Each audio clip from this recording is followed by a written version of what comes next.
Ya, bismillahirrahmanirrahim. Pada pembahasan kali ini kita akan membahas mengenai getaran teredam. Ya, adapun tujuan dari pembelajaran kita adalah yang pertama, mendeskripsikan getaran teredam lemah, kuat, dan kritis.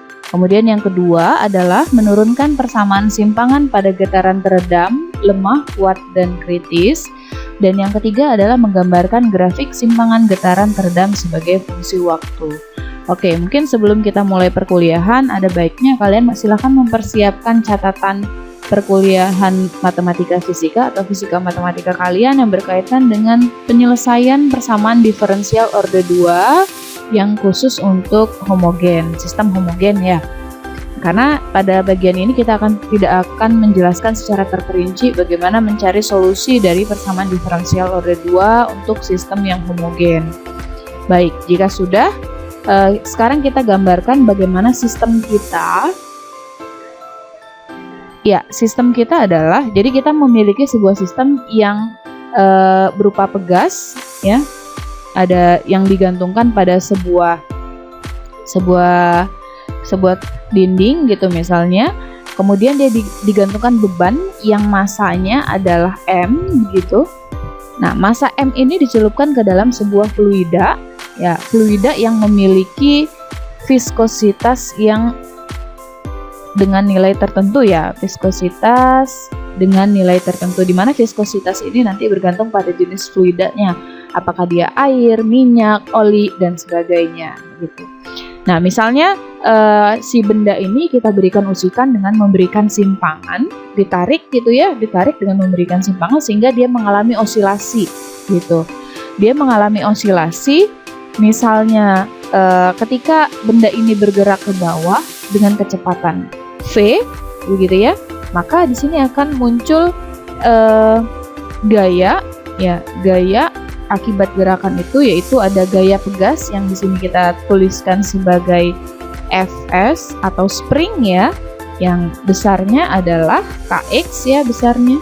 Kemudian yang kedua adalah karena si benda ini bergerak di dalam air, maka dia akan mengalami gaya gesek dengan air atau fluida ya.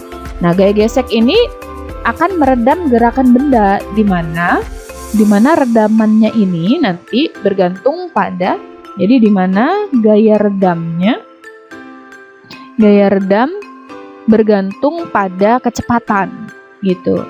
Maksudnya apa? Jadi ketika kecepatannya besar, maka gaya redamnya juga akan semakin besar.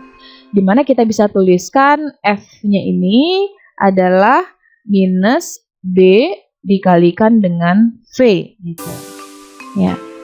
Dimana B ini nanti dia akan bergantung pada ukuran benda.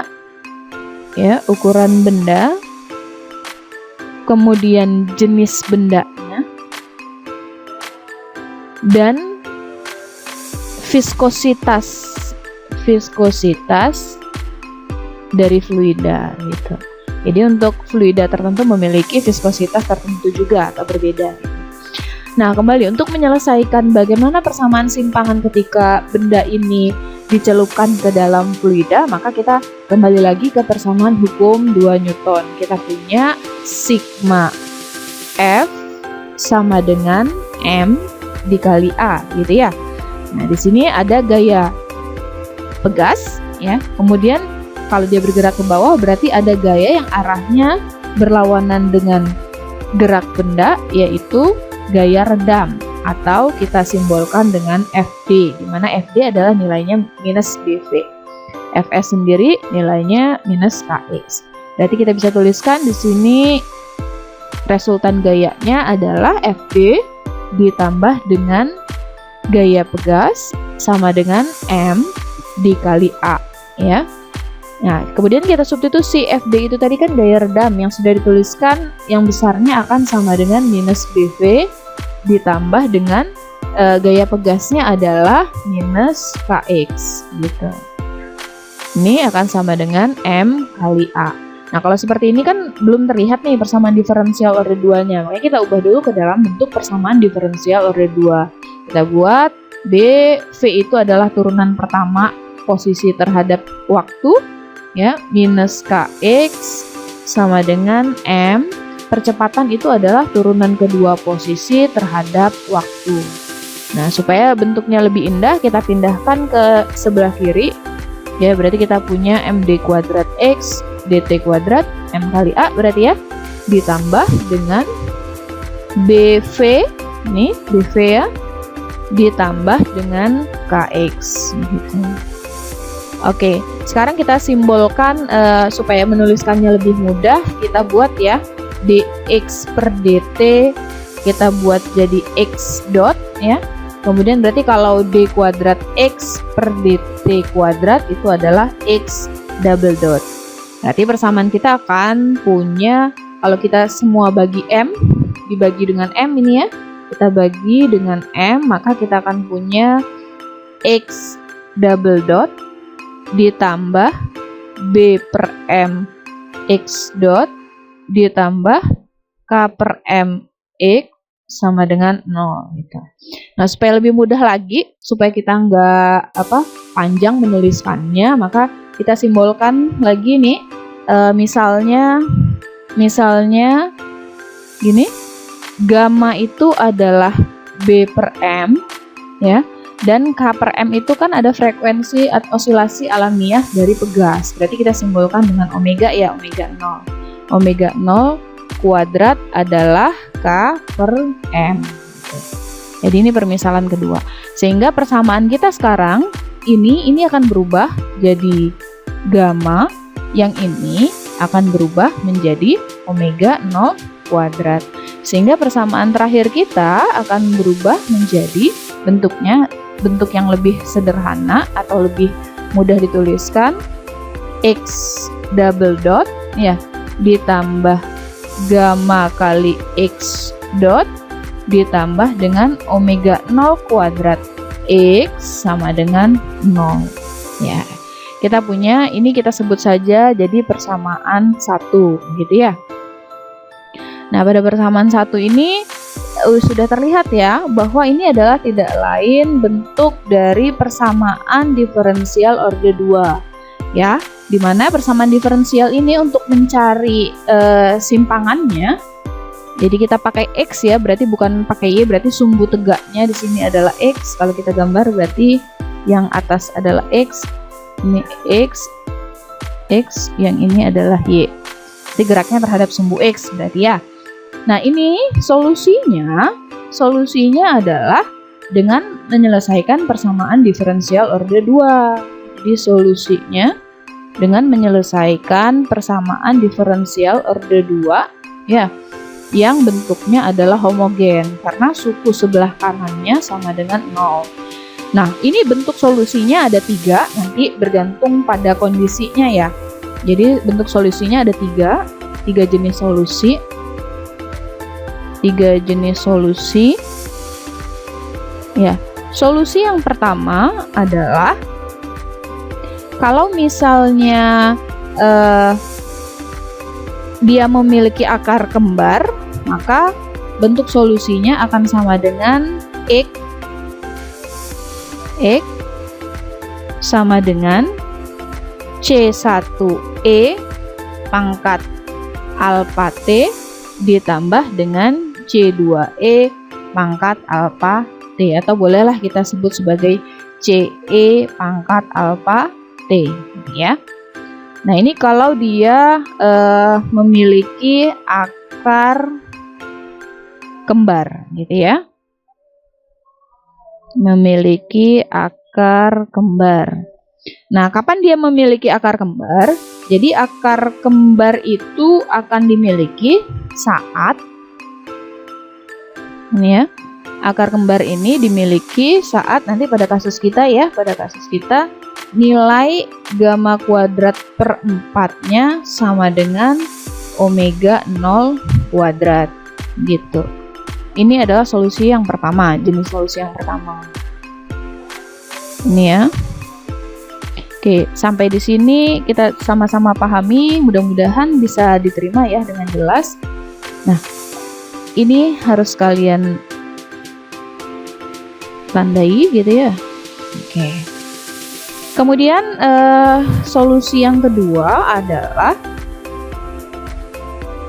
1 saat dia memiliki akar yang berbeda. Jadi solusi yang kedua, dia memiliki akar yang berbeda. Nah, akar yang berbeda ini nanti juga dibagi menjadi dua lagi. Yang pertama ketika akarnya real, ya. Yang kedua ketika dia memiliki akar imajiner. Jadi imajiner itu apa sih? Imajiner itu mengandung i itu di dalam akarnya. Nah, kita coba tuliskan bentuknya, bagaimana solusinya ketika dia memiliki akar imajiner. Atau kita mulai dari yang real dulu deh ya. Saat dia memiliki akar real, maka solusinya adalah Y sama dengan C1E pangkat alfa 1T, ya, ditambah C2E pangkat alfa 2T. Nah, berarti sampai di sini kan muncul pertanyaan, kondisi apa yang memungkinkan persamaan diferensial tersebut memiliki akar-akar yang real. Nah, akar real itu akan dipenuhi saat nilai gamma kuadrat per 4 lebih besar daripada omega 0 kuadrat gitu. Kemudian selanjutnya yang ketiga berarti ya. Yang ketiga itu adalah ketika dia memiliki akar imajiner. Jadi ketika dia memiliki akar imajiner, maka Y-nya akan sama dengan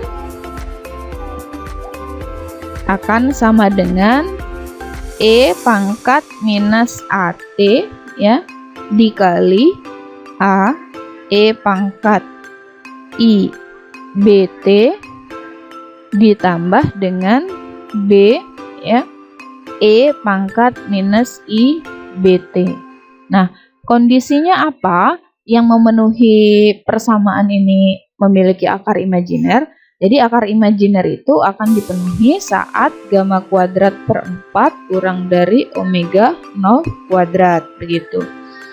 Nah, kemudian bentuknya, karena dia nanti punya akar imajiner, berarti solusinya adalah alfa 1,2-nya menjadi A ditambah I dikalikan dengan beta. Nah, ini syarat-syarat ini yang harus kalian catat ya. Catat sebagai syarat untuk nanti menyelesaikan solusi. Oke, kita lanjut. Nah, ini baru tadi yang kita paparkan ini. Jadi ada 3 bentuk solusi dari persamaan kita. Yang pertama adalah bentuknya yang ini, ya. Ini bentuknya. Kemudian yang kedua adalah ketika dia memiliki akar real, yang ini ya. Ini akar real. Kemudian yang ketiga adalah ini. Ya. Ya. Ini yang ketiga. Nah, silakan di notes di catatan kalian. Oke, selanjutnya kita akan menyelesaikan untuk kasus yang pertama gitu. Oke. Jadi, kita kembali lagi, kita recall kembali persamaan kita tadi, persamaan 1 ya. Persamaan 1 tadi kita punya bentuk X double dot ditambah gamma X dot ditambah omega 0 kuadrat X sama dengan 0. Ingat di awal tadi kita sudah memisalkan gamma itu adalah B dibagi M ya, dan omega 0 kuadrat adalah K dibagi dengan M. Konstanta Pegas dibagi massa benda. Nah, untuk menyelesaikan ini kita menggunakan solusi khusus ya. Solusi khusus yaitu bentuk X sebagai fungsi T-nya adalah CE pangkat alfa T. Nah, karena di sini ada turunan pertama dengan turunan kedua, berarti kita harus turunkan dulu X dot T-nya adalah alfa CE alfa T. Kemudian X double dot-nya adalah ya, kita turunkan alfa kuadrat CE pangkat alfa T. Nah, masing-masing ini kita substitusikan ke dalam persamaan pertama. Ke persamaan 1. Sehingga kita akan dapatkan ini, kita substitusi ke sini ya. Kita akan dapatkan alfa kuadrat CE pangkat alfa T ditambah gamma X dotnya adalah alfa CE pangkat alfa T ditambah X omega 0 kuadrat CE pangkat alfa T sama dengan 0. Sehingga kita bisa coret yang sama, kita bagi ya. Nah, bentuk kita menjadi alfa kuadrat ditambah gamma kali alfa ditambah omega 0 kuadrat sama dengan 0. Nah, ini kita buat jadi persamaan 2. Itu ya. Ini persamaan 2. Nah, ini alfa ini nanti yang kita substitusi, yang akan kita substitusikan ke dalam ini. Nah, ini alfa, ini alfa, ini alfa. Nah, oke, sampai di sini kita sudah mulai terlihat bentuknya. Sekarang kalau kita masukkan, berarti persamaan ini memiliki solusi berupa akar-akar ya. Bisa kita cari alfa 1,2-nya dari persamaan akar-akar yang min B plus minus akar B kuadrat min 4AC per 2A. Sehingga kita punya alfa 1,2 sama dengan minus B, B-nya berarti adalah gamma ya. Gamma minus gamma ditambah plus minus ya. B kuadrat berarti gamma kuadrat minus 4, A-nya 1, C-nya adalah omega 0 kuadrat. Berarti 4 omega 0 kuadrat dibagi 2. Nah, kita masukkan ke dalam akar supaya lebih cantik lagi bentuknya. Berarti kita akan punya minus gamma per 2 plus minus 2 dimasukin ke akar berarti 4 ya. Berarti gamma kuadrat per 4 minus kalau dibagi 2 juga berarti ini 4. Berarti omega 0 kuadrat. Oke, sekarang kita punya persamaan yang ketiga. Berarti akar-akar kita bentuknya adalah seperti ini. Nah, tadi kan di atas juga sudah dijelaskan bahwa solusinya itu bergantung apakah dia akarnya real atau dia akarnya imajiner. Nah, akar real atau imajiner itu dilihat dari faktor ini gitu. Real, imajiner atau akar kembar. Dilihat dari ini gitu. Oke, kita masuk ke yang pertama. Kalau misalnya dia punya akar-akar imajiner itu ya. Kalau akar imajiner itu kan berarti nilai dari gamma kuadratnya ya. Atau kita mulai dari yang positif dulu aja. Kita mulai dari yang akar dulu aja. Oke, kita mulai dari kondisi saat ya, jadi kondisinya dilihat dari kondisi akar gamma kuadrat per 4 minus omega 0 kuadrat. Jadi yang pertama, misalnya saat nilai gamma kuadrat per 4 itu lebih besar daripada omega 0 kuadrat. Kalau ini lebih besar, maka nilai akarnya akar real positif ya, akar real. Sehingga nanti kalau kita balik lagi ke atas, bentuk solusinya ketika dia punya akar-akar real ya, maka X-nya sebagai fungsi T akan sama dengan C1 ya, E pangkat alfa 1T ditambah C2 E pangkat alfa 2T. Ini solusinya. Ya, berarti kita cari dulu alfa 1 dan alfa 2-nya. Nah, ini yang paling mudah nih, kasus untuk gamma kuadrat lebih besar daripada omega 0 kuadrat. Jadi kita masukkan alfa 1-nya, berarti kita ambil yang positif, berarti minus gamma per 2 plus akar gamma kuadrat per 4 minus omega 0 kuadrat. Alfa 2-nya berarti kita ambil yang negatifnya ya, berarti ya. Minus gamma per 2 minus akar gamma kuadrat per 4 minus omega 0 kuadrat. Gitu. Sehingga nanti ini persamaannya yang paling akhir kita tinggal substitusi aja. XT sama dengan C1E. Alfa 1-nya dimasuksubstitusikan ini, alfa 1 kita substitusi minus gamma per 2 ditambah akar gamma kuadrat per 4 minus omega 0 kuadrat dikali T ditambah dengan C2 E pangkat minus gamma per 2 minus akar gamma kuadrat per 4 minus omega 0 kuadrat dikali T. Ya, tadi kita sudah dapatkan ya solusi saat kondisi apa tadi? Solusi saat kondisi gamma kuadrat per 4 itu lebih besar daripada omega 0 kuadrat. Nah, ini keadaan ini tadi gamma kuadrat per 4 lebih besar daripada omega 0 kuadrat. Nah, keadaan ini kita kenal nanti dengan keadaan teredam lemah, gitu ya. Inilah yang kita sebut dengan omega 0 gamma kuadrat lebih besar daripada omega 0 kuadrat, berarti teredam kuat ya. Teredam kuat gitu. Ya.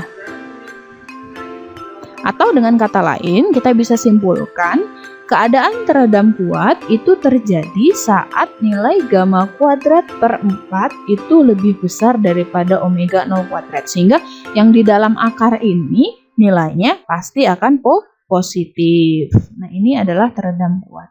Nah, bagaimana kita memplot kurvanya? Untuk memplot kurvanya itu kita perhatikan solusinya. Ini kita coba underline ya. Kita highlight solusi ini ya, solusi di mana dia merupakan keadaan teredam kuat. Nah, bentuknya dia eksponensial, tetapi ada dua variabel yang mempengaruhinya gitu. Sehingga kita bisa, kalau kita mau gambar grafik simpangan sebagai fungsi waktu, kita tuliskan simpangan sebagai fungsi waktu, berarti ini adalah T-nya, kemudian di sini adalah XT-nya. Kalau kita masukkan nilai ketika T sama dengan 0, berarti ini 0, 0, 0, berarti E pangkat 0, 1, berarti di sini ada besarnya adalah akan sama dengan C1 ditambah C2. Ketika T-nya tak berhingga, maka nilai dari simpangannya akan, ya, ketika T 0, T sama dengan 0, maka X-nya akan sama dengan C1 plus C2 ya. Nah, ketika T-nya sama dengan tak berhingga, maka X-nya akan menuju ke 0, tetapi dia grafiknya adalah eksponensial. Sehingga kita bisa gambarkan kurvanya atau grafiknya kurang lebih seperti ini. Ya, ini adalah grafik getaran harmonis atau getaran teredam kuat, begitu. Oke, mudah-mudahan sampai di sini paham ya untuk getaran teredam kuat.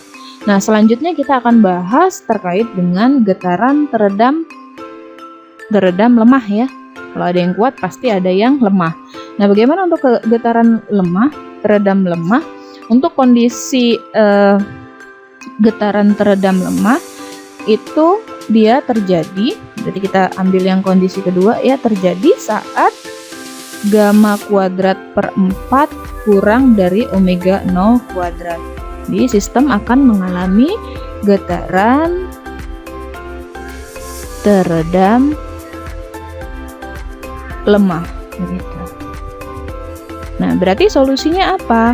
Nah, solusinya untuk getaran teredam lemah tadi kalau kalian perhatikan bentuknya akan sama dengan X sebagai fungsi T itu akan sama dengan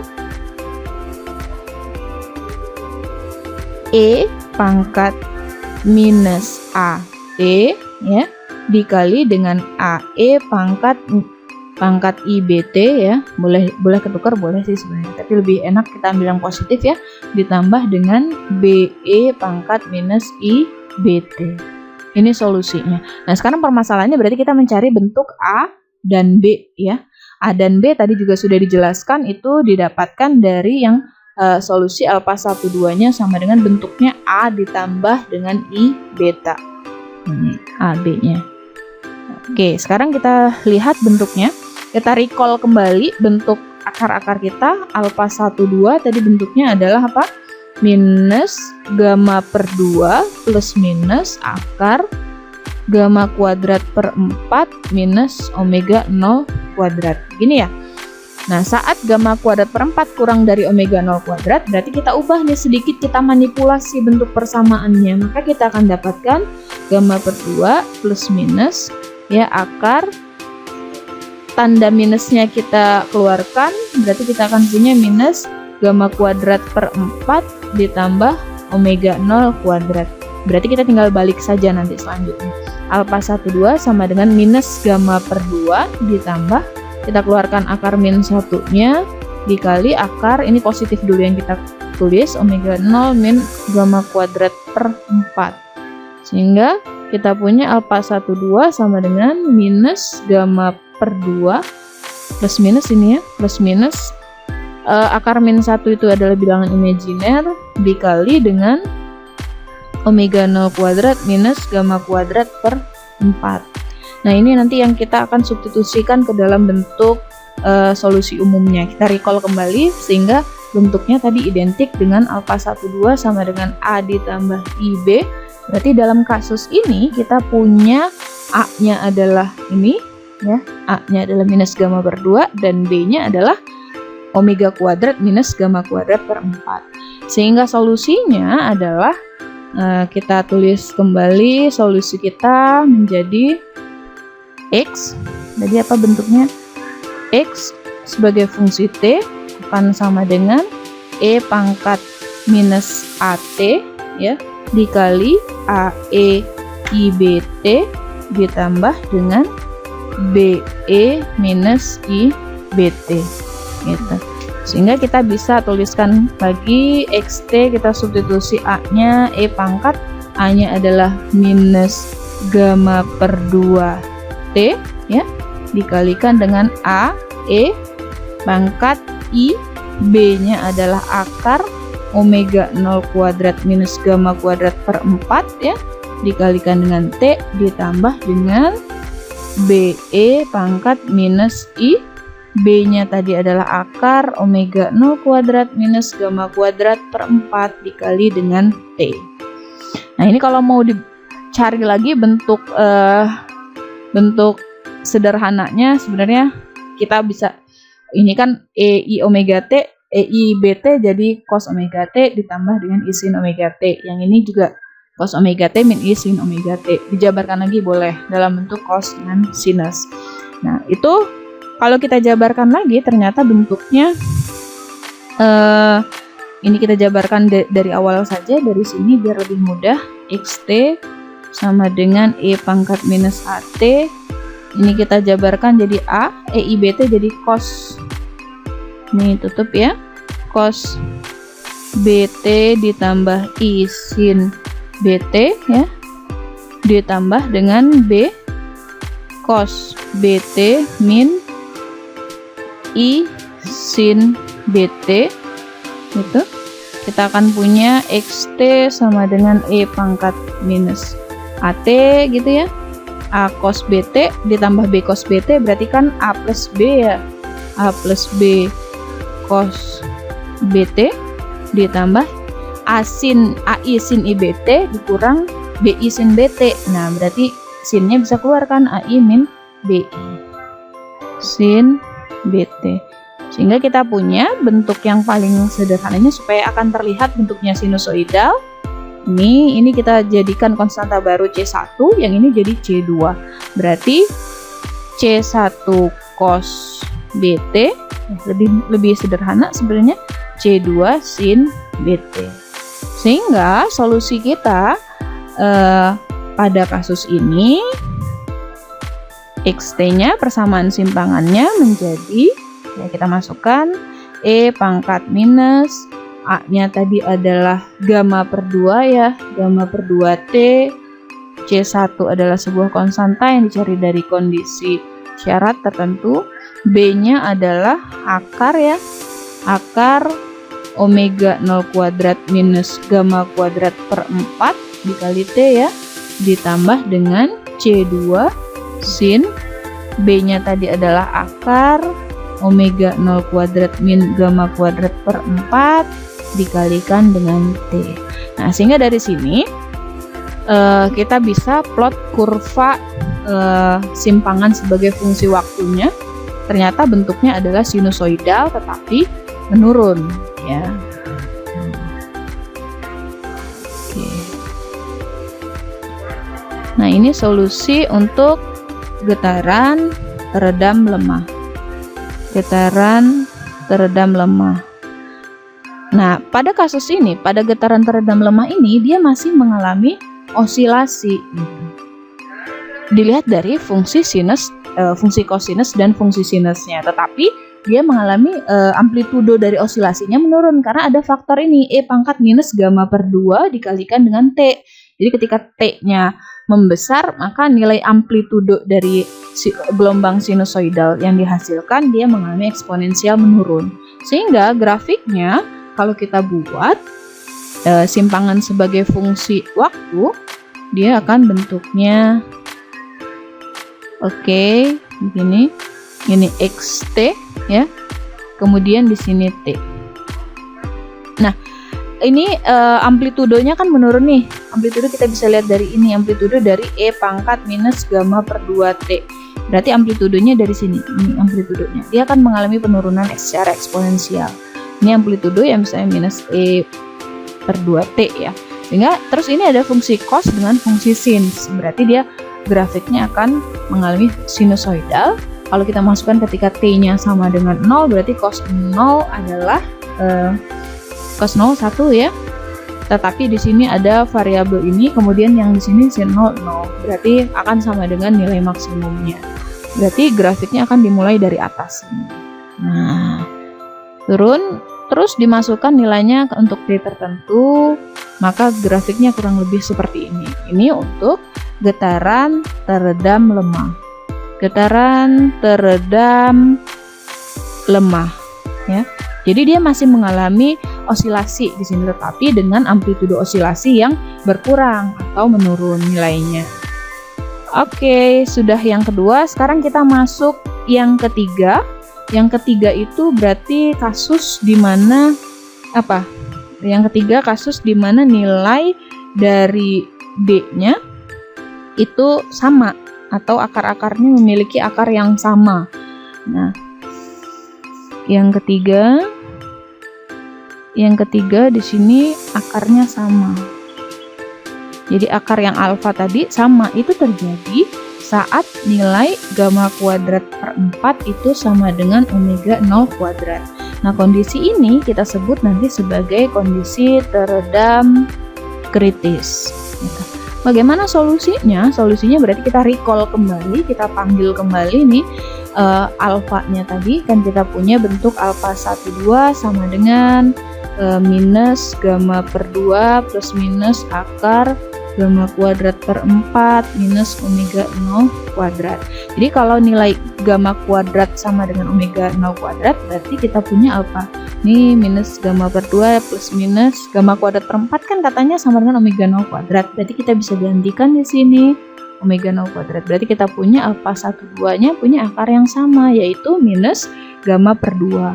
Sehingga kalau kita recall kembali bentuk solusinya tadi di atas ya sudah dituliskan X sebagai fungsi T-nya akan sama dengan C1 ditambah C2 E pangkat minus gamma per 2 T ya. Dimana ini tadi alfa ya, alfa T. Terus secara ini kita tulis lagi ke kondisi awal kita. Ini kita hapus minus alfa T minus alfa T ya. XT sama dengan C1 ditambah C2 E pangkat alfanya adalah gamma per 2 ya. Ini plus ya, berarti sini minus gamma per 2 dikali T. Oke, ini solusi untuk kondisi teredam kritis. Teredam kritis. Nah, coba kalian lihat pada kondisi teredam kritis, faktor yang mempengaruhinya hanya ini minus gamma per 2T, sehingga sinusoidalnya grafik eksponensialnya pasti akan lebih curam dibandingkan dengan grafik ketika dia teredam kuat. Sehingga kalau kita bisa gambarkan bentuk grafik pada teredam lemah atau teredam kritis, itu dia akan menurun seperti ini, di mana nilai puncaknya akan sama dengan C1 ditambah dengan C2 gitu.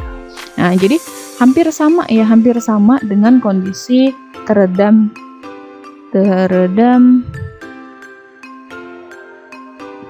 kuat. Oke, sampai di sini. Terima kasih atas waktunya yang sudah kalian berikan. Mudah-mudahan bermanfaat. Diakhiri, wassalamualaikum warahmatullahi wabarakatuh.